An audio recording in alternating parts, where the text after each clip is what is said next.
Over 300,000 displaced families in Maghreb face famine risk due to stopping of humanitarian aid, worsening Yemen's humanitarian crisis with over half depending on aid. This report has more details. Displacement was not a choice for millions of Yemenis, but rather a reality imposed by the war that has been going on for more than 10 years, as they lost everything, including their sources of livelihood. More than half of Yemen's population now depends on humanitarian aid to survive, and as their need increases, hope fades away. The aid that was a lifeline for Muhammad and millions of displaced people in Maghreb has stopped, leaving them facing a difficult challenge in securing the most basic necessities of life.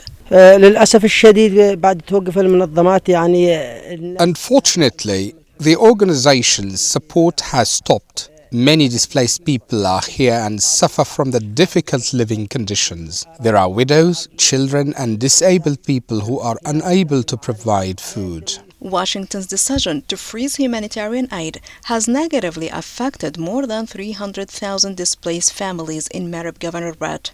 At a time when the World Food Programme warned that 70% of displaced families are struggling to secure their basic food needs, which further exacerbates the humanitarian crisis and pushes millions of displaced people to the brink of famine, according to the Department of Displaced Persons in Maghreb. حاليا في سنة 25 تراجع الدعم الممول من بعض المانحين على رأسها. In 2025, the support funded by donor countries has declined, and this affects the lives of displaced and services provided to them. We hope that there will be an activation of the government's role in humanitarian work at the level of the Republic of Yemen, especially after the deterioration of the currency and the economic situation, to save the displaced people and their children.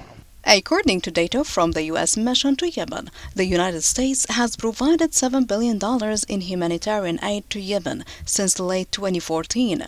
This makes the recent freeze a catastrophic threat to millions of Yemenis who depend on this aid for food, shelter, and health care. This comes in light of the absence of any indications of a solution to the Yemeni crisis, the continued deterioration of the national currency, and the government's inability to take effective measures to alleviate the suffering of citizens.